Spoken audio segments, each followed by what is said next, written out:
It's been a while. Let's do a mini series. So, with the Zodiac series finished, which the video is up here in case you missed it last week, I've been meaning to get a little more into skills training. And one skill I specifically want to elevate is concept art. More specifically, non human concept art. I feel like my art has been in a very human box and it's starting to feel a little restrictive. So for the next 3 weeks, I want to see if I can't push through those boundaries and work on something that is beyond just realism. Yes, I watched a Frida Kahlo documentary show. We are going to be working on a pretty dark painting today, so if that's not your vibe, then be warned. But let's dive into some exploration today and also some healing, because this painting turned out to be surprisingly personal.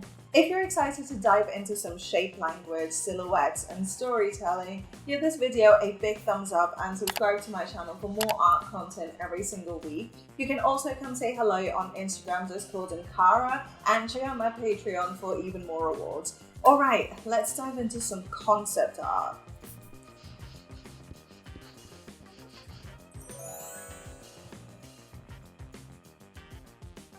I'm gonna be honest, I wasn't quite sure where to start or even what I wanted to draw, and it was frustrating to not even have a jumping off point.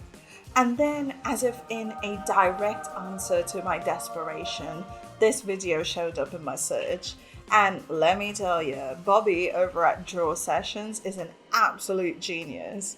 And he shared this technique that I guess a lot of concept artists use, but somehow I've never tried. It is to grab a ball pen and start scribbling, and then use the resulting shapes to find a character in there, rather than trying to force yourself to create a character out of thin air. That's actually so clever. I did a page of these just to get the hang of it, and already found 3 separate designs that I want to explore further. But as you can tell, the more of these I did, the easier it got to create new and interesting shapes. Honestly, such a great technique for when you're hit with serious blank canvas syndrome. But with the simplest of my 3 faves selected, I decided to import it into Critter and get started. Okay, now, here's the thing. With the scribbles as a base, I actually felt a little overwhelmed with where to begin. I knew I wanted this really tall, skinny guy thing with a bar across their shoulder and a lanky child floating along it. And then I thought maybe the thing could have a veil sort of concealing its face. That's spooky. And maybe it has one unnaturally long arm that's like mechanical, like the thing is not even really human. And seeing as I had no idea how to clean the sketch any further, because what do clean lines on a monster even look like? I decided instead to block the silhouette in. I don't think I've ever done a silhouette block in without a clean sketch over it, but we're here to experiment today. From here, I went into exploring values. Now, because this isn't meant to be anything super dynamic or illustration-y, I just decided to go with the classic overhead key light like you see in most concept art. One important thing to consider at this stage is materials. Ideally, when you're doing concept art with a lot of planning, you have an idea of what materials are going into your concept, but we are learning and exploring. It's all good. I knew the veil and the bits hanging off that shoulder bar thing would be fabric, and perhaps the monster is wearing like a long gown of some sort. The arms are more mech-like though, so we want some reflective metal in there, as well as some random cables maybe. The child, however, is human, so we have skin and hair and very human clothes. I did want his eyes to be hollowed out though, and for there to be like a glass bowl around his head, kind of like a little breathing chamber that's keeping him barely alive. Now, because I am the way I am and because I have no self-control, I had to go ahead and build an environment. I know, we're concepting, but look at them. They need a spooky world to match their spooky vibe. I'm sorry. It wasn't too elaborate or defined though, just some random texture brushes here and there. It really did help me set the characters in context of a world, which helped with the rest of the painting process. Immediately, I decided the monster needed glowing eyes and a bit of a silhouette poking through the veil that gives it a human head. And then a narrative emerged. The monster is nothing but a grown-up version of the hollow child. Dude, this is the part of the painting I love the most. It's when you start with just the most vague of ideas, and next thing you know, a story emerges. I love letting the painting take the lead like that, and I know it's not a very good idea when you're trying to conform to design briefs and such, but when it is a personal painting, oh.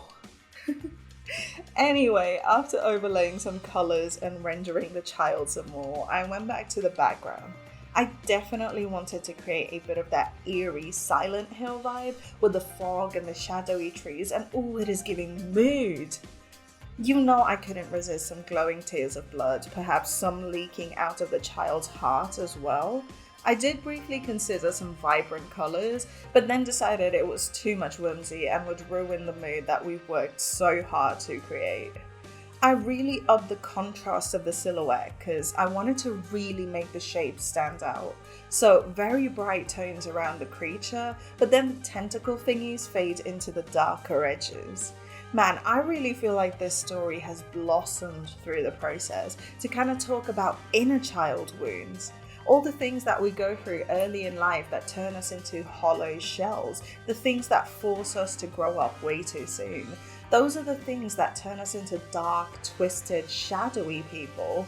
We start to run on autopilot, functioning from our darker instincts, and unless we actively work towards healing, we're carrying that wounded child wherever we go and perpetrate the same cycles of harm to everyone around us. Or maybe it's just a mech monster carrying a floating child. What story do you see here?